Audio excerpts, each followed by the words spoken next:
Om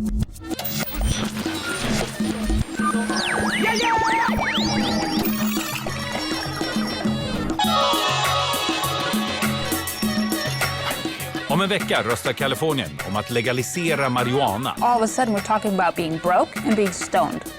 And I'm surprised that Sweden, which is a very, very liberal, tolerant place, doesn't enjoy this. Like, get off the vodka, start smoking some cannabis, seriously. Vilka är för, vilka är emot och vilken är populärkulturens roll? We were there, we did see a lot. We want to know now what you saw.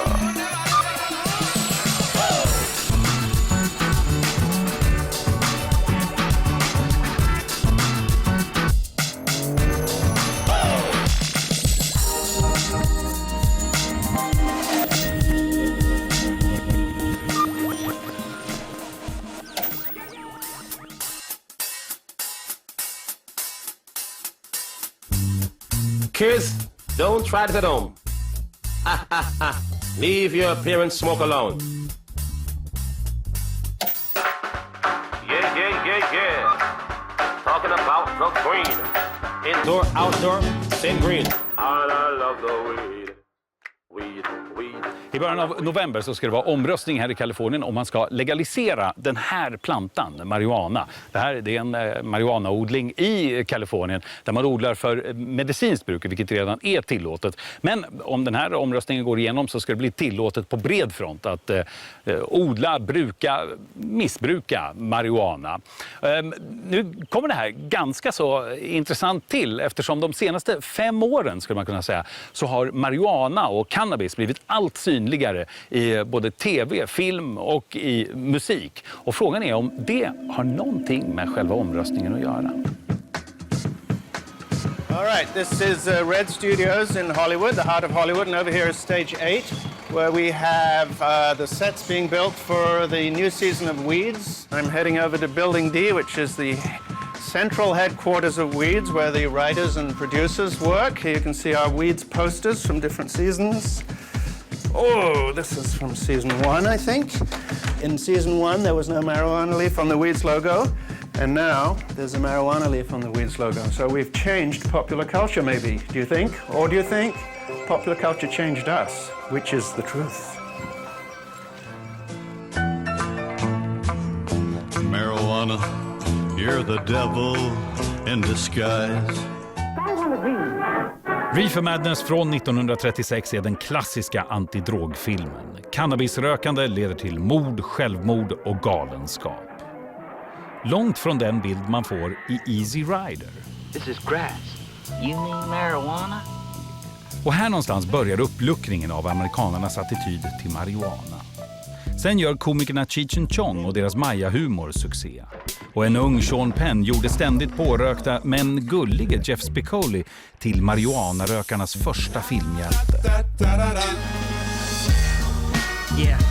Sen inträffade något för runt 5 år sedan. Det har skett en våldsam ökning av antalet spelfilmer och dokumentärer som kretsar kring marijuana. Samtidigt har också tv börjat intressera sig med serier som Weeds, pratprogram som Cannabis Planet.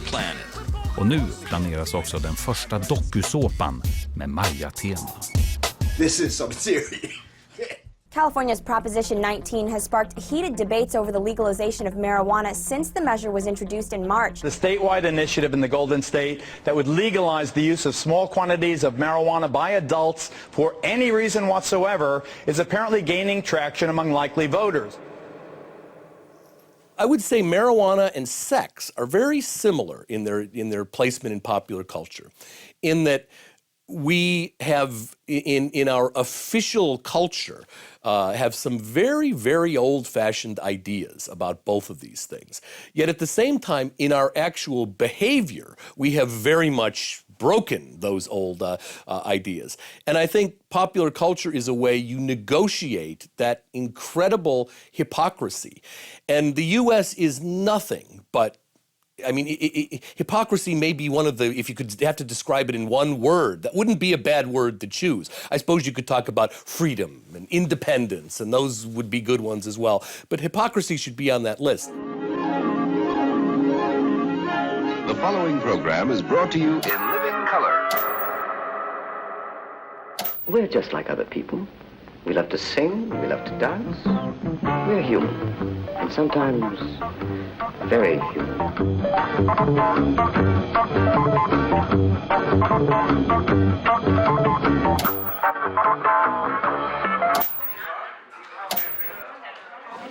Här inifrån Vikinghallen på det skandinaviska kulturcentrat i Santa Cruz, Kalifornien kommer en omisskännlig doft av marijuana-rök just nu. Det har samlats ett antal patienter som alla får medicinsk marijuana här. Några har kommit ut också med små bruna påsar fulla med gräs. Paradoxalt nog så kan man också hitta motståndare till legaliseringen av marijuana inne i den här lokalen. Hi. You're sorry? You're just going to talk about it? No, that was perfect. You know.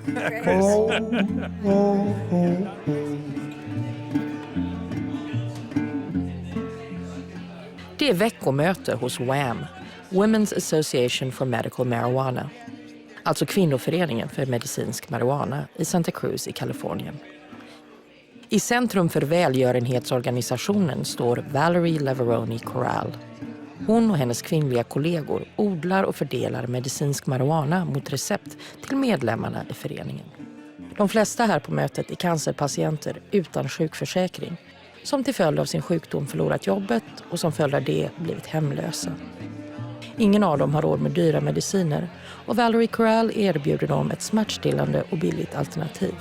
Here is a church and here is a steeple.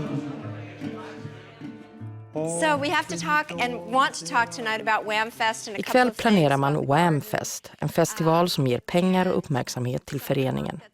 Valerie uppmanar också medlemmarna att hjälpa till i The Garden, marijuanafältet hon odlar långt uppe i bergen utanför Santa Cruz. Alla som är friska nog att vattna och ansa ska vara där och hugga i. Det är inte bara i Kalifornien som marijuana är tillåtet för medicinskt bruk, utan i 14 delstater till. En av anledningarna är Valerie Corral. I was in a car accident when I was 20 years old and in university. And from that car accident, I had a closed head trauma that resulted in as many as 5 grand mal seizures a day. It changed my life completely in that moment. Av medicinen Corral fick för sina anfall blev hon mest apatisk. Hon sökte andra lösningar. Hon rökte gräs och blev bättre, men när hon gång på gång arresterades på grund av sitt bruk tröttnade Corral och tog sitt ärende till en högre instans. Det blev första steget till legalisering av medicinsk marijuana. I became the poster child for medical marijuana. But really, this movement is steeped in the labor movement and civil rights movement, in gay rights and the ancient roots of civil liberty. So we had a model to follow, and that's the model of the freedom to seek relief of suffering, no matter what that suffering is. På en kulle nära The Garden finns en hemmagjord begravningsplats för patienterna som inte klarat sig. Valerie Corrals engagemang för medicinsk marijuana gör att hon motsätter sig total legalisering. I understand that it's the corporatization of marijuana.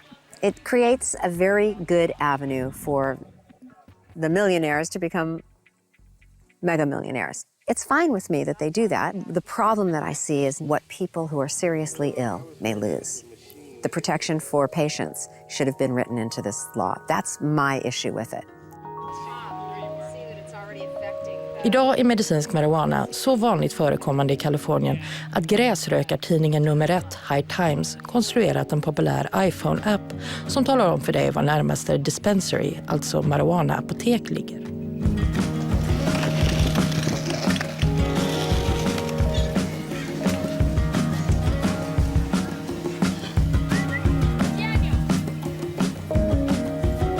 Förespråkarna för total legalisering av marijuana är många. En förmiddag i Oakland utanför San Francisco håller statsåklagare John Russo presskonferens tillsammans med poliser för legalisering av marijuana.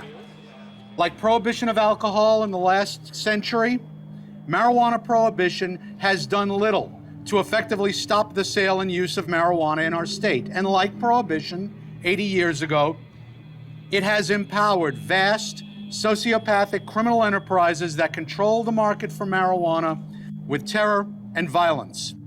It's time to turn the page in this century and come up with a more rational approach to cannabis. I'm glad Prop 19 is on the ballot, and I'm proud to endorse it. Thank you.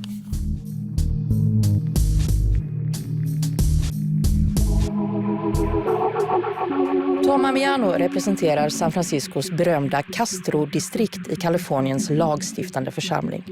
Han har alltid stått i framkant. Tillsammans med legendariska gayaktivisten och politikern Harvey Milk var han med och förändrade villkoren för homosexuella i Kalifornien, USA och större delen av världen. Nu går han i bräschen för legalisering av marijuana i Kalifornien. Och frågan är om USA och världen följer efter också denna gång. We have a slogan that, prohibition is chaos and regulation is control. Kalifornien har just nu ett enormt budgetunderskott. Marijuanahandeln omsätter en väldig massa pengar. It's a $14 billion industry that goes unregulated and untaxed. So to get a piece of that as part of a budget issue, that ain't such a bad thing.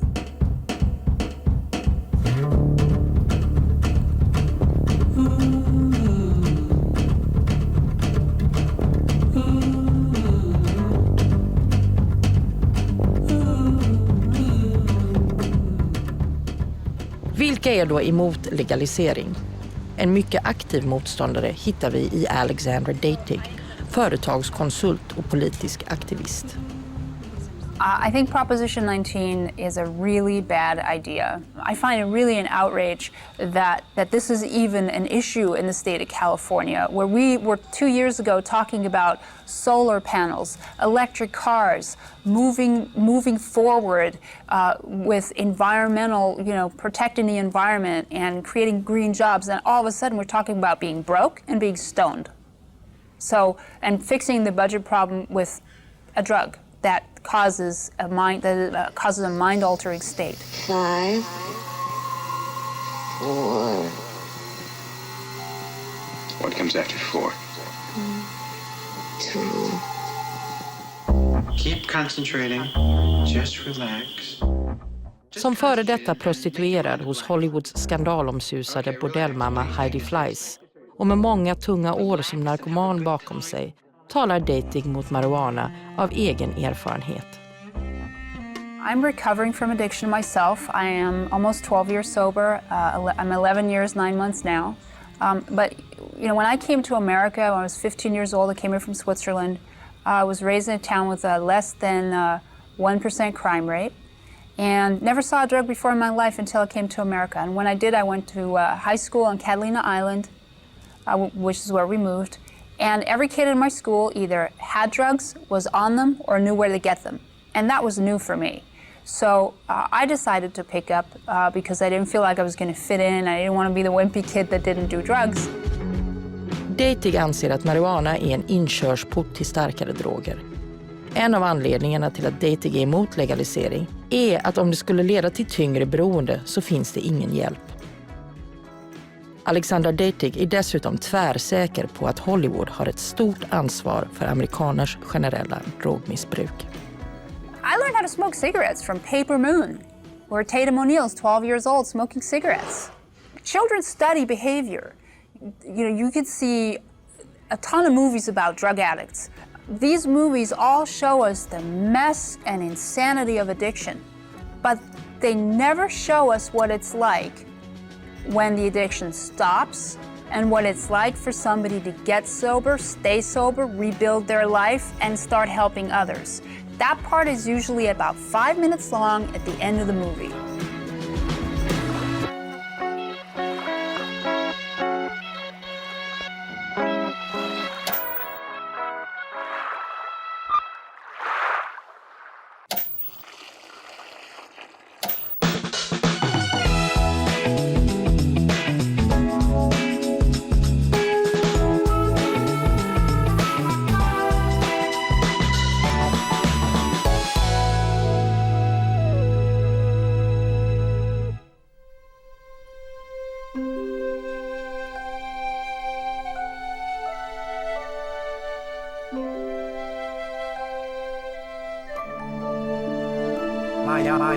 Väldigt mycket inne på fuffens idag. Ja, men här är de i alla fall. Det här är grejer. Har du planterat här? Nej, det har kommit av sig själv. Den trivs här i fukten. Eller hur? Ja. Helt otroligt. Ja, Man kan vilken nästan höjd. inte förstå att de blir så höga. Nej, men vi har ju mycket att testa på. Så man kan ju offra en liten. Ja, men då testar vi väl då. Ja.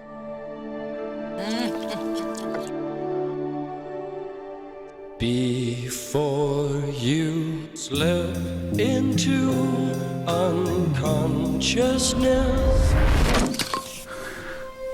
Jag känner mig hungrig plötsligt.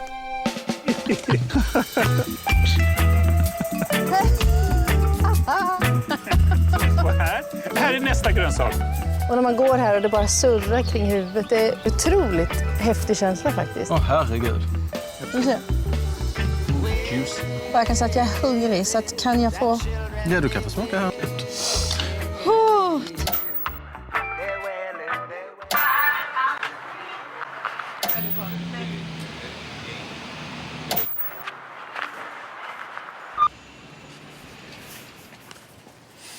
Ja, om man vill så kan man ta och läsa en hel del om marijuana.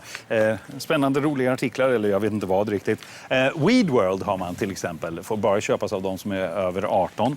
Det finns en här som heter Medical Marijuana. Och den klassiska, High Times. Den har anor. Den startade ungefär samtidigt som hippisarna började komma hit till Haight Ashbury.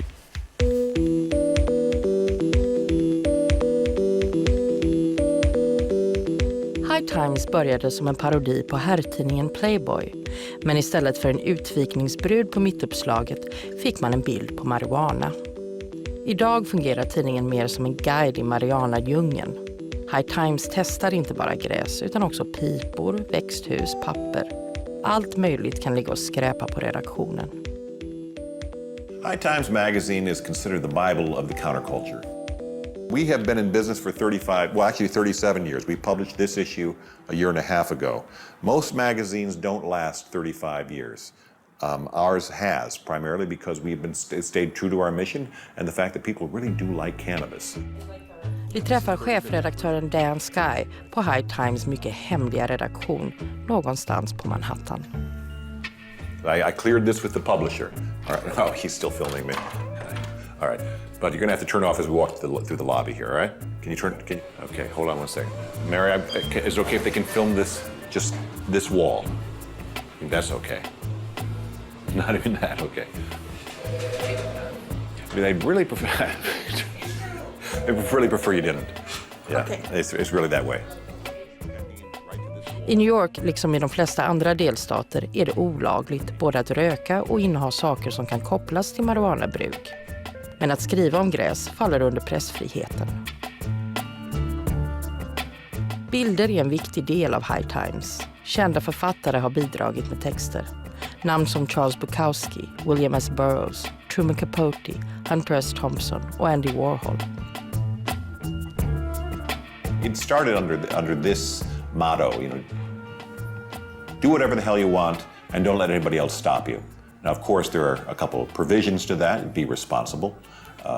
Don't screw up someone else's ride.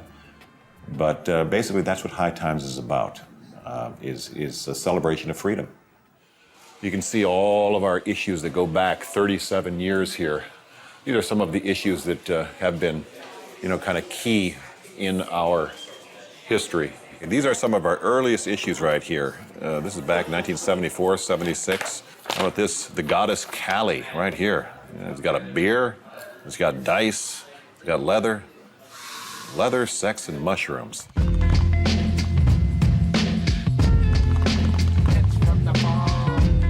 Sky kom till New York på 70-talet och arbetade länge som aerobicsinstruktör. Han är en riktig sportnörd och ser många likheter mellan träningsindustrin och den runt cannabis. The fitness industry, started there. Then suddenly everybody wanted to jump in and do the Jane Fonda videos. And suddenly you had all these other industries cropping up. People wanted to wear nice leotards. People wanted to wear leg warmers. People needed health club memberships. That's what we see in cannabis because we have this huge industry that now has to serve both the consumer and the cultivator. So you have that whole indoor growing industry that has now cropped up no pun intended, but it is absolutely huge. That all the fertilizer, all the nutrients, all the insecticides and the fungicides that have to be bought. And for the consumer, you have vaporizers, you have pipes, you have all these different things you need to smoke. That's how big this is getting. And we are only in its infancy. I 37 år har High Times kämpat för legalisering av marijuana. Vad händer då med tidningen om gräs blir helt lagligt?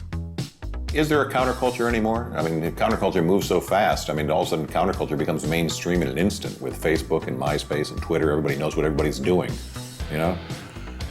People are going to have to grow pot. They're going to have to know how to grow pot. They're going to have to learn. I think we'll do just fine.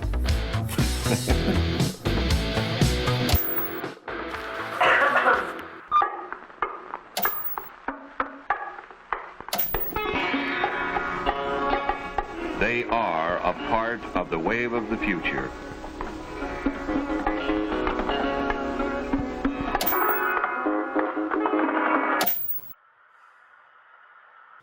En av de som följt den här explosionen av marijuana-relaterade tv-program och filmer är professorn vid det här universitetet i Syracuse, Robert Thompson. Och han tänker framför allt på en tv-serie som heter That 70s Show. So is Red still thinking about giving you the car, maybe?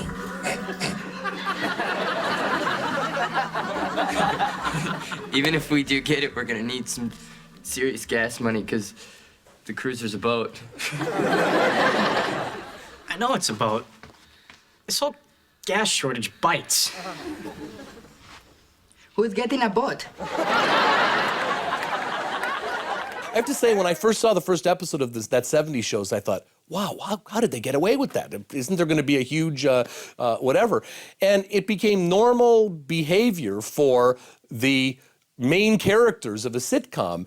And there weren't a lot of, they didn't all end up in some kind of, horrible accident or rehab or whatever, which would have happened previously.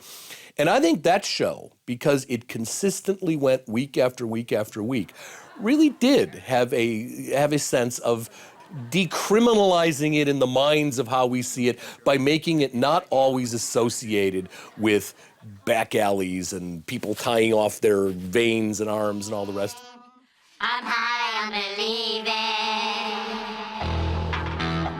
Robert Thompson är en av USAs främsta auktoriteter på det populärkulturella området. Han är född 1959 och har med egna ögon sett hur amerikanernas inställning till marijuana ändrats. We were raised and indoctrinated, and maybe for good reason. It worked on me. I have never, ever used an illegal drug in my life. Ever. Not even little experimentation. And my life has gone very well. I've gotten a lot of work done, all that kind of thing. So who knows? Maybe all those messages were good sorts of things. You say it's all right. Men nu verkar det inte gå att vrida klockan tillbaka. Anledningen till att marijuana syns så ofta är inte bara för att många i samhället ändrat inställning. Det handlar också om film- och tv-skaparnas behov av nya sorts karaktärer och verktyg när de gamla blivit utslitna. Marijuana sort of filled a cultural space that had been vacated by alcohol because of the various issues of alcoholism and the old-fashioned quality of it, and that had been vacated to some extent by cigarette smoking, which had become kind of a universal taboo, even though this was still a legal substance. And I think those things kind of came together to give us this new role that marijuana played. Are you looking? I'm about to do the spinny spin. Okay, here's a show about pot, weeds it's called. Yet it's so pretty. I mean, this isn't the kind of dens of iniquity that I associated with and that we saw in all of those, anti-drug hortatory tales that we used to see. And that happened in a generation. That's the amazing thing. I mean, it shows us how quickly the fundamental mores have begun to shift. Legendary. TV-serien Weeds har nu funnits i 5 år och om That 70s Show bröt ett tabu genom att ge en sympatisk bild av marijuanarökaren har Weeds gjort något mycket mer radikalt. Att göra knarklangaren sympatisk. I hate to interrupt this think tank. Andy, I need you. I'm toasted. There's no math involved. Come on.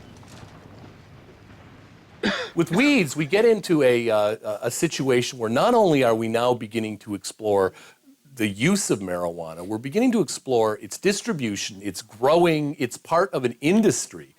And the person at the center of this whole thing is our protagonist, not someone we're supposed to hate or want to be killed in the next episode. She's the star of the show. It's very disorienting.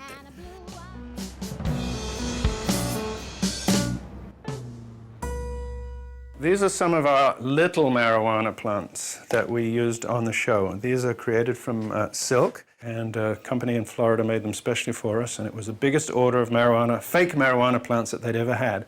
And the interesting thing was that up until then, nearly all the fake marijuana plants he'd made were for law enforcement as training tools for policemen to go and catch people so they would know what marijuana looked like.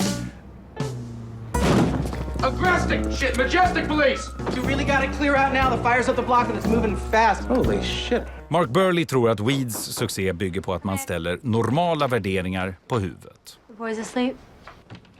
The reason that the project was picked up originally was exactly because of that, because it was working outside what might be regarded as normal morality, especially for suburbia. I think the other thing is that it's poking fun at society quite a lot. It's bringing out the hypocrisy in a lot of people, and I think people love to see that revealed. Däremot tror han inte att tv-serien spelat någon roll i människors ändrade attityd till drogen. I don't think that Weeds is like in the vanguard of changing society. I think it's more reflecting what is happening in society. If marijuana is not legal within the next 5 years, I have no faith left in humanity, period. Någonting har i alla fall gjort att drogen skildras på ett helt nytt sätt. Och det utan att det orsakat någon större debatt. Inte i USA, inte ens i Sverige. This is it, man. This is what your grandchildren are going to be smoking. Future. That future. Let's face it, films and television have a pedagogical role in lots of cases. And popular culture used to go along with the official stand of marijuana as bad and dangerous. Now popular culture has left the official and the legal stand, and it's gone more to the stand you see on a lot of college campuses and that kind of thing. And that was a big shift.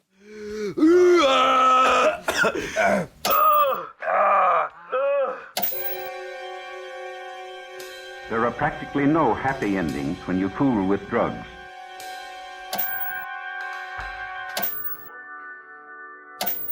Just nu när vi spelar in det här så är det högst osäkert hur det ska gå i den här omröstningen. Men egentligen spelar det ju ingen större roll. För oavsett hur det går så kommer USA fortsätta att vältra sin moral och inte minst sin dubbelmoral över oss alla andra genom kulturen och populärkulturen. What is it that you want to do? We want to be free, and we want to get loaded, and we want to have a good time. That's what we're going to do. Nästa vecka om en modeyttring. Hur hög kan en klack bli? We're adding fat into the bottom of the foot, like fat transfer.